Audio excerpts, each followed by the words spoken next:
का अयोध्या वापस लौटना और दशरथ मरण। मंत्री सुमंत को अयोध्या वापस लौटने की श्री राम ने आज्ञा दी। गुहक चित्रकूट से वापस आए, तब तक सुमंत गंगा किनारे पर ही रहे थे। अयोध्या की प्रजा पूछेगी कि राम को कहां छोड़ आए, तो मैं क्या उत्तर दूंगा। राजा दशरथ भी तो प्राण त्याग कर ही देंगे। सुमंत के रथ के घोड़े भी उसी दिशा में टकटकी लगाते रहे हैं जिस दिशा में रामचंद्र जी गए थे। वे भी समझते हैं हमें छोड़कर हमारे स्वामी उस ओर कहीं चल दिए हैं। उन्होंने खाना पीना भी छोड़ दिया है। जिनके वियोग में पशु तक इतने दुखी हो रहे हैं, उनके माता पिता की व्याकुलता का तो कहना ही क्या है। वे अब जी ही कैसे पाएंगे।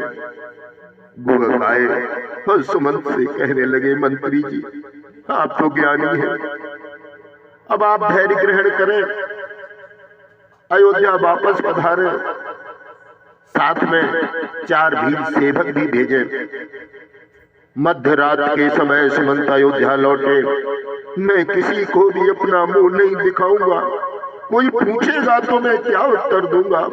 फिर भी वे कैकेयी के आवास में गए। महाराज दशरथ का दर्शन नहीं हुआ तो कैकेयी से पूछा, महाराज कहाँ है। जब रामचंद्र ने वन की ओर प्रयाण किया था, तब दशरथ ने कहा था कि मैं अब कैकेयी के आवास में नहीं रह सकता, मुझे कौशल्या के आवास में ले जाओ।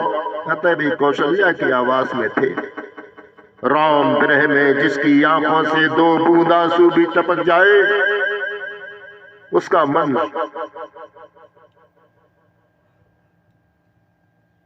शुद्ध हो जाता है। एक दासी मंत्री सुमंत जी को कौशल्या के आवास में ले आई। राम वियोग में 5 दिन बीत गए हैं। दशरथ जी के मुख पर मृत्यु की छाया पड़ने लगी है। मंत्री ने पास आकर उनको दंडवत प्रणाम किया।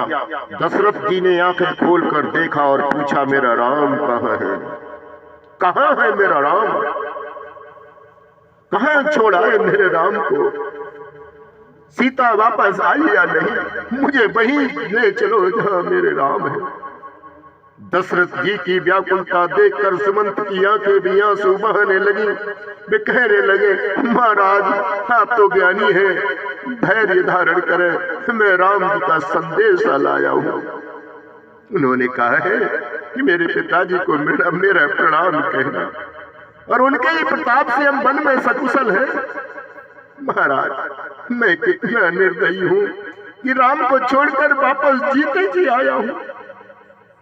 सीता जी ने भी मुझसे कहा था, मंत्री जी आप तो मेरे पिता के समान हैं, मैं अयोध्या वापस नहीं जा सकती, अपने पति के बिना मैं जी नहीं पाऊंगी।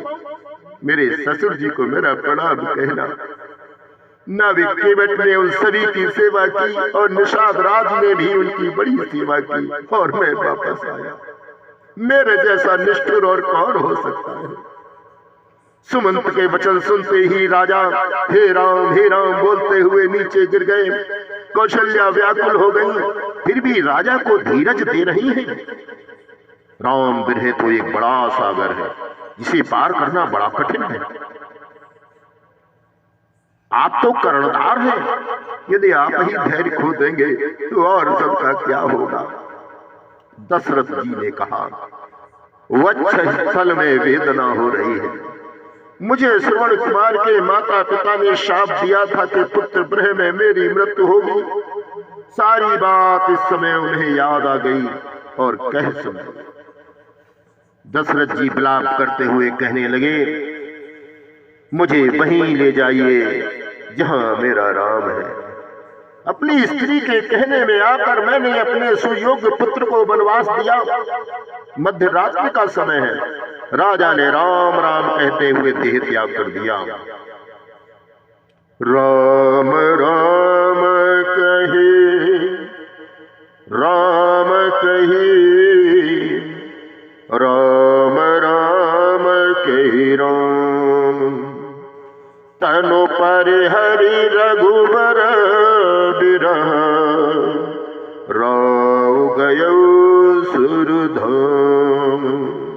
दशरथ जी का राम प्रेम और राम द्रह इतना हार्दिक था कि उनके प्राण पखेरु उड़ गए। सभी विलाप करने लगे, सारे नगर में कोहराम मच गया। गुरु वशिष्ठ जी सांत्वना देने पहुंचे। उन्होंने सेवकों को आज्ञा दी कि कई देश में जाओ और भरत शत्रुघ्न से कहो कि गुरु जी ने उनको शीघ्र बुलाया है। भरत शत्रुघ्न आ पहुंचे। उन्हें मार्ग में अपशगुन भी बहुत हुए। सभी बाजार और कारोबार बंद थे। लोगों ने श्याम वस्त्र धारण किए हुए थे। भरत जी कुछ समझ नहीं पा रहे थे कि ये सब क्या है। भरत के आगमन का समाचार सुनकर केकई बड़े आनंद से दौड़ती हुई उनका स्वागत करने आई। भरत ने पूछा, कहाँ है मेरे पिताजी? कुशल से तो है। केकई, क्या बताऊं तुम्हें, सारा साम्राज्य चला जा रहा था किंतु मैंने बचा ली। मंत्रा की राय के अनुसार तेरे पिता ने मैंने वरदान मांगे तो ये राज्य तुम्हारा है, और पिताजी तो वरदान देकर व्याकुल हो गए और उन्होंने प्राण त्याग कर दिया। भरत कहते हैं, उस समय मेरे बड़े भैया राम कहाँ थे? अब क्यों दिखाई नहीं देते और कहाँ है वे? क्योंकि वो तो वन में है। मेरे वरदान के अनुसार उन्हें वनवास दिया गया है। सारी बातें जानकर भरत का हृदय दुख से कातर हो गया। अपनी माता के लिए उनके मन में बड़ा क्रोध और तिरस्कार उमड़ आया। मेरे बड़े भैया को वनवास देते हुए तुम्हें लाज न आई? ऐसा अशुभ वरदान मांगते हुए तुम्हारी जीभ क्यों न कट गई? शत्रुघ्न ने मंत्रा को देखा तो उन्होंने उसे एक लात लगा दी। भरत शत्रुघ्न कौशल्या के पास आए। माता का विरह संतप्त रूप उनसे देखा न गया। भरत जी तो मूर्छित हो गए। भरत जी कौशल्या माता से कहने लगे, माँ, राम कहाँ होंगे? इन सभी अनर्थों का मूल मैं ही हूँ। केकई के वरदान में यदि मेरी रंच मात्र भी सम्मति है तो मुझे मात्र पुत्र हत्या का फल मिले। कौशल्या, बेटे, धीरज रख, शोक का त्याग कर। राम तो हंसता हुआ गया है वन में। तेरे पिता ने प्राण त्याग किया, मेरा भाग्य ही उठा हुआ है। मैं ही हूं इस अनर्थ का कारण। अब भी मेरे प्राण शेष क्यों हैं? प्रातः काल के समय सरयू नदी के किनारे महाराज दशरथ की पार्थिव देह का अंतिम संस्कार किया गया। दशरथ महाराज की आज्ञा थी कि राम को वनवास देने में यदि भरत की भी सम्मति हो तो उसके हाथों अग्नि संस्कार मत कराना। दशरथ की पत्नियां भी जलकर सती होने जा रही थी किंतु भरत जी ने उन्हें वैसा करने नहीं दिया। 15 दिनों के बाद शोक सभा का आयोजन हुआ। वशिष्ठ सहित कई ऋषि भी वहां उपस्थित थे। सबसे पहले वशिष्ठ जी ने महाराज दशरथ का गुणगान किया और शोकांजलि दी।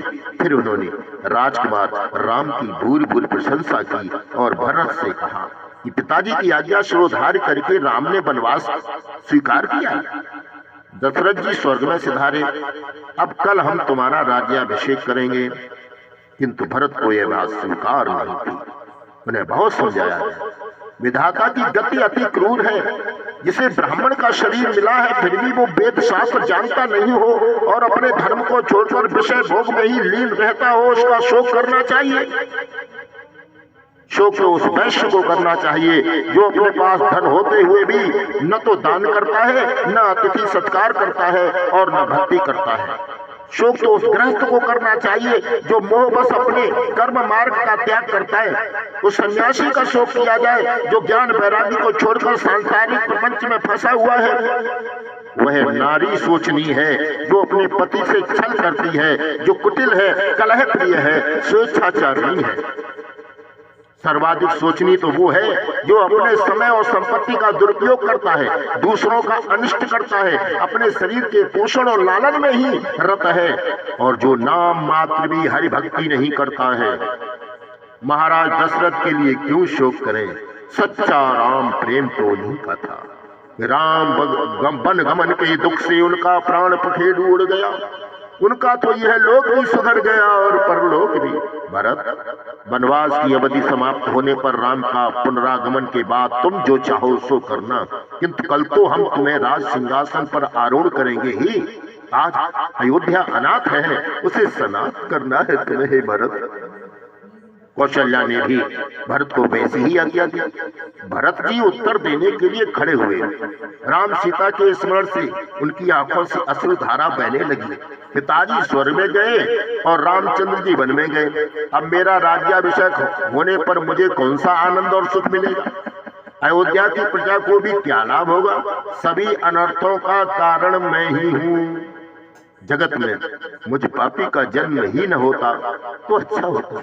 मेरे पिताजी को सदगति प्राप्त हुई है, उनके लिए मुझे अधिक दुख नहीं है। मुझे तो दुख है वो तो यह है कि मेरे ही कारण मेरे बड़े भैया को बल धारण करके नंगे पांव वन में भटकना पड़ रहा। रघुनाथ जी के बिना सब कुछ व्यर्थ है। मुझे तभी शांति मिलेगी कि जब मैं अपने भाई भाभी का दर्शन पा सकूंगा। केकई का यह पुत्र केकई से भी अधिक अधम है।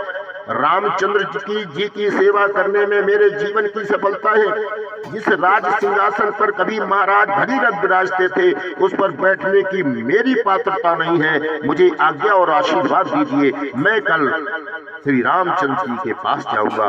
आप प्रार्थना करें कि वे मेरे ही साथ अयोध्या वापस आए। मैं उनसे अपने पापों की क्षमा याचना करूंगा। वे मेरे स्वामी हैं, मैं उनका सेवक। राम सीता को स्मरण करते हुए भरत की आंखों से आंसू बह रहे थे। जनता को विश्वास हो गया कि भरत जी तो प्रेम की मूर्ति हैं। सभी राम का दर्शन करने के लिए भरत जी के साथ जाने की तैयारी करने लगे। भरत चरित्र में तुलसीदास जी भी समाधिस्थ हो गए थे। सभा विसर्जित होने लगी। नगर के आबाल वृद्ध स्त्री पुरुष सभी रामचंद्र जी के दर्शनार्थ आतुर थे। अतः वनगमन की तैयारी करने लगे। सभी के मन में एक ही भाव जग रहा था कि कब प्रातः काल हो और कब हम वन की ओर चल दें।